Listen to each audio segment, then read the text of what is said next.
पृथक उत्तराखंड राज्य की मांग कर रहे निहत्थे लोगों पर पुलिस की ओर से की गई बर्बरतापूर्ण कार्रवाई आज भी लोगों को झकझोर कर रख देती है। 2 सितंबर 1994 का ऐतिहासिक दिन आज भी इतिहास के पन्नों में काले अक्षरों में दर्ज है। तत्कालीन उत्तर प्रदेश सरकार में राज्य आंदोलनकारियों पर पुलिस की ओर से की गई बर्बरता के बाद 6 लोग शहीद हो गए थे। साथ ही एक पुलिस अधिकारी उमाकांत त्रिपाठी भी उस मुठभेड़ में शहीद हो गए थे। पलटन नगरी मसूरी की उत्तराखंड राज्य निर्माण आंदोलन में अहम भूमिका रही है। मातृशक्ति, युवा, बुजुर्ग, बच्चों ने इस आंदोलन में बढ़ चढ़कर हिस्सा लिया था।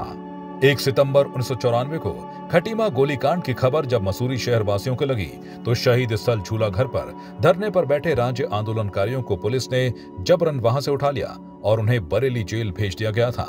इसके बाद 2 सितंबर 1994 को सुबह यहां के लोगों की ओर से शांतिपूर्ण प्रदर्शन किया जा रहा था, जिसमें सैकड़ों की संख्या में महिलाएं, बुजुर्ग, युवा शामिल थे।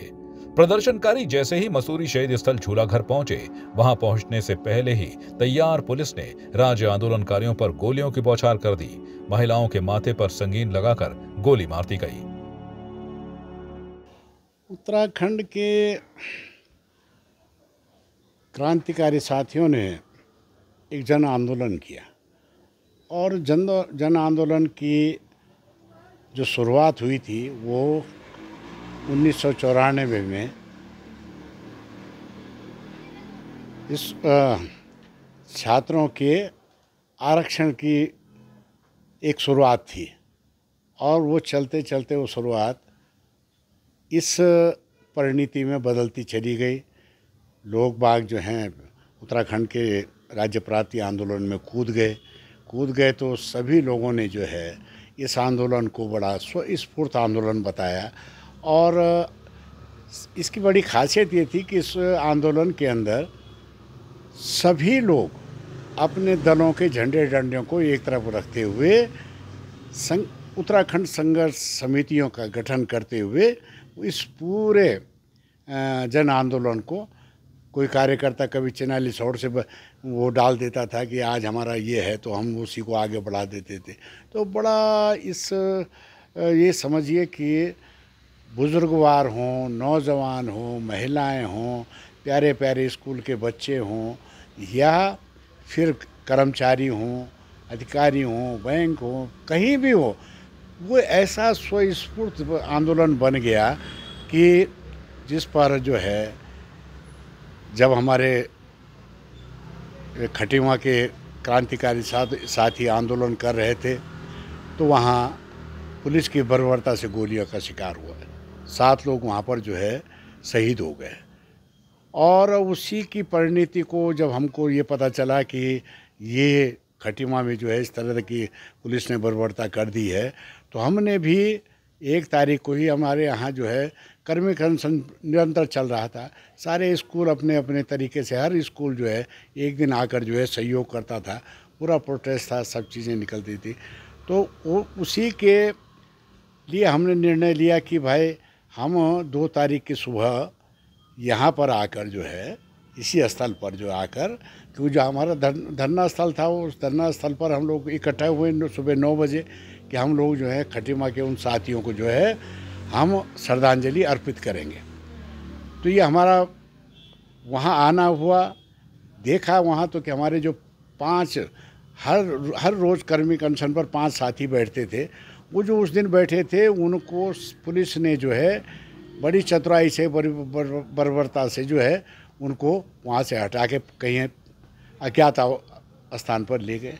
हमने जब पूछा, देखा कि भाई ये क्या हुआ, कहाँ हैं हमारे साथी लोग, तो हमने कहा ठीक है, पहले हम यहाँ पर जो है सड़क पर बैठकर जो है एक श्रद्धा सुमन अर्पित करते हैं, उन शहीदों को याद करते हैं। तो हमने वो सब किया, याद किया, सब कुछ हुआ। उसके बाद तुरंत जो है पुलिस ने 144 उसी जगह पर हमको मना कर दिया कि आप एकत्रित नहीं हो सकते, आप ये सभा नहीं कर सकते। अरे हमने कहा भाई सभा करनी, ये तो शहीदों के उसमें श्रद्धा सुमन हम अर्पित कर रहे हैं। तो हमारे बुजुर्ग साथी, नौजवान साथी, हमारे इस मसूरी में तो हुक्म सिंह पंवार जी जो आज हमारे बीच में नहीं है, वो हमारे संघर्ष की जो है बुनियाद थे, संघर्ष समिति के अध्यक्ष थे, वो थे। DR कपूर थे, तमाम लोग, वीरेंद्र कैंतुरा जी थे, तमाम जयप्रकाश उत्तराखंडी थे, तमाम ऐसे लोग थे जो कि वीरेंद्र सिंह कुमाई थे। हम सब लोग मिलकर जो है इस सभा को कर रहे थे, लेकिन दुर्भाग्यवश देखिए कि पुलिस ने शासन और प्रशासक की उसमें जो है 144 की धारा के अंदर हमको अरेस्ट करके हमको यहाँ से ट्रकों में भरकर ले गए और भट्टा पर जाकर दोनों तरफ से पुलिस ने घेर दिया, हमको डिटेन कर दिया। और यहाँ जब हमारे साथी बहनें और अन्य साथी जब ये सुना कि उनकी अरेस्टिंग हो गई, तो वो स्वतः जो है जो वहाँ पर जो है शहीद स्थल पर आए, वहाँ देखा कि पीएसी का कैंप लगा हुआ, पीएसी और हमारे लोगों के बीच में जो है मुठभेड़ हो गई। उन्होंने कहा भाई पीएसी को एक खाली करिए, हमारा तो ये संघर्ष समिति का कार्यालय है। तो इसी पर जो है पीएसी ने जो है वो पुलिस ने फायरिंग कर दी और 6 लोग शहीद हो गए और एक डीएसपी जो है वो शहीद हो गए पुलिस के। पुलिस की इस निर्दयपूर्ण कार्रवाई को याद कर आज भी राज्य आंदोलनकारी सिहर उठते हैं। वो दृश्य इतना भयानक था कि हर जगह चीख पुकार और सड़कों में बहता आंदोलनकारियों का खून देखकर भगदड़ मच गई, जिसमें कि 7 आंदोलनकारी शहीद हो गए और दर्जनों आंदोलनकारी घायल हुए थे। राज्य आंदोलनकारी और कांग्रेस पूर्व विधायक जोत सिंह गुंसोला बताते हैं कि राज्य आंदोलन के दौरान पुलिस बरेली जेल में 47 लोगों को लेकर गई, जहां पर पुलिस की ओर से उन्हें यातनाएं दी गई, जिसका दर्द आज भी महसूस होता है। हम तो आज भी श्रद्धा सुमन उसी तरह अर्पित कर रहे हैं और आज भी आवश्यकता इस बात की है कि उनके सपनों को अमली जामा पहनाया जाए। अमली उनका क्या था? उनका ये था कि भाई अपना राज्य होगा, अपने हाथों से हम नियोजन करेंगे, उस प्लानिंग को जो है हम यहाँ के अनुरूप बनाएंगे। यहाँ का नौजवान जो है पढ़ लिख कर बेरोज़गारी के कगार पर खड़ा है।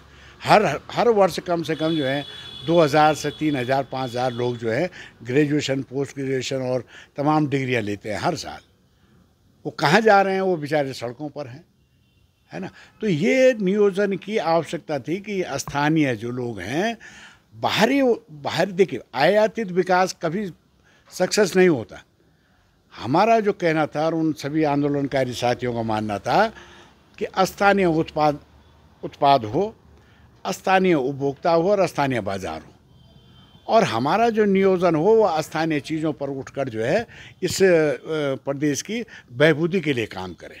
लेकिन दुर्भाग्यवश आज ये हो रहा है कि हम अपनी ही ज़मीन में जो है बेदखल होते चले जा रहे हैं। सत्ता में बैठी सरकार ने ऐसे निर्णय ले लिए हैं कि ज़मीन जो चाहे जहाँ का चाहे खरीद सकता है और यहाँ का आदमी उस कच्चे लालच में आकर जो है तमाम लोग दबाव बनाते हैं और वो गिरफ्त में आ जाता है। आज यहाँ पर जो है उत्तराखंड के जो भू स्वामित्व वाले हैं और जो काबिज लोग हैं, उनके पास 10% भी ज़मीन नहीं बचेगी। ये हालात बन चुकी है। तो यहाँ पर तो भूमि का जो कानून है, भू कानून, उसको भी यहाँ के अनुरूप होना पड़ेगा, रखना पड़ेगा। और यहाँ के जल और जंगल का जो है स्वामित्व और नियोजन भी यहाँ के अनुरूप करना पड़ेगा। अब ये तो ऐसा लग रहा है कि हम 24 वर्ष बाद भी उनको यही भेंट दे रहे हैं कि हम छलावा कर रहे हैं। राज्य आंदोलनकारी देवी गोदयाल ने बताया कि जल, जंगल और जमीन की लड़ाई के लिए पृथक उत्तराखंड राज्य की मांग की गई थी, लेकिन आज भी शहीदों के सपने पूरे नहीं हो पाए हैं। 2 सितंबर 1994 में जब मुलायम सिंह सरकार यूपी में थी, तो उन्होंने यहाँ पे रातों रात जो है शहीद स्थल पे धरना चल रहा था, तो 5 लोगों को गिरफ्तार कर लिया गया। बस जैसे ही 5 लोगों को गिरफ्तार करके देहरादून भेजा, उसके बाद शहर के सारे गणमान्य लोग और हम सब तमाम लोग झूला घर पे गए। हमने वहाँ एडीएम थे तनवीर जफर अली, बड़े सख्त मिजाज का हिटलर टाइप का अधिकारी था, और उन्होंने हमको कहा कि तुम यहाँ से हट जाओ, नहीं तो हम गोली चला देंगे, हमको बलपूर्वक प्रयोग करना पड़ेगा। तो हम लोगों ने उसका विरोध करा, तो उन्होंने हमको अरेस्ट कर लिया और हमको देहरादून पुलिस लाइन में ले गए, जहाँ उन्होंने हुकम सिंह पंवार जो बड़े वयोवृद्ध नेता थे और उत्तराखंड संघर्ष समिति के अध्यक्ष भी थे, उन्हीं के अंडर में हमारा आंदोलन चल रहा था, उनके साथ बहुत मारपीट करी और तमाम जितने 47 लोग थे सबको मारपीट करके बरेली जेल भेज दिया गया। उस दौरान यहाँ पर बहुत लोग घायल हुए जिनके नाम मुझे याद नहीं है, लेकिन कुछ लोगों पे सीबीआई के मुकदमे चले, जैसे सुभाषनी बर्दवाल हो गई और कल्लू भाई हो गए, मित्तल जी, कई ऐसे लोग थे जिन पे, बाबू कलम सिंह हो गए, उनको बहुत बुरी तरह से मारा, वयोवृद्ध आदमी थे। और कुछ लोग पौड़ी चले गए थे, जो स्टूडेंट थे, जो नए लड़के थे, वो उस दिन यहाँ पर नहीं थे। अगर वो यहाँ पर होते तो उस दिन यहाँ पे पीएससी का जो मंजर था, जो लोगों को उन्होंने मार पीटा, जो असुर गैस चलाई और गोली चलाई, अगर वो नवयुवक यहाँ पर होते तो बहुत ज़्यादा बड़ा कांड होता। उत्तराखंड राज्य में लगातार भारतीय जनता पार्टी और कांग्रेस की सरकारें रही, परंतु आंदोलनकारियों का जो सपने थे वो आज भी साकार नहीं हो पा रहे हैं।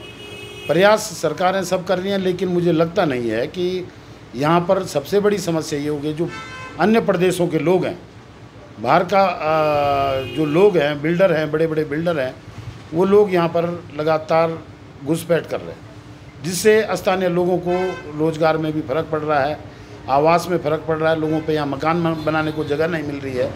और बाहर का जो बड़ा व्यापारी है वो उत्तराखंड में जल और जंगल ज़मीन, जिसके लिए हम लड़ाई लड़ रहे थे, वो हमारे सपने साकार नहीं हो पा रहे। मुद्दे ये थे कि रोज़गार और जल और जंगल ज़मीन, बेरोज़गारी, जल और जंगल ज़मीन के सवाल पे ये लड़ाई शुरू हुई थी और आज भी बरकरार है। आज भी जो लोग लड़ रहे हैं, भू कानून के लिए लड़ाई लड़ी जा रही है। अपना राज्य बना, राज्य बनने के बाद हमारे राज्य का अपना एक आयोग नहीं बन पाया, बड़ी दिक्कतें आ रही हैं।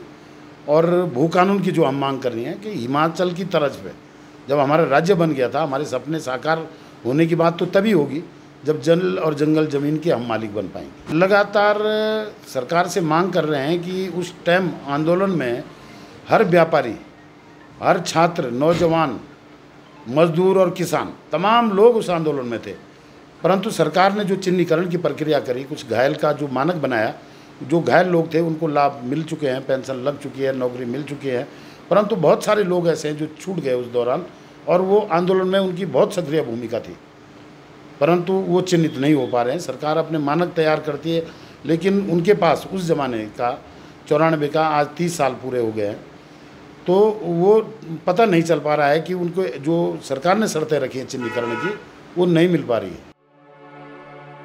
मसूरी से संवाद 365 के लिए राजवीर सिंह की रिपोर्ट।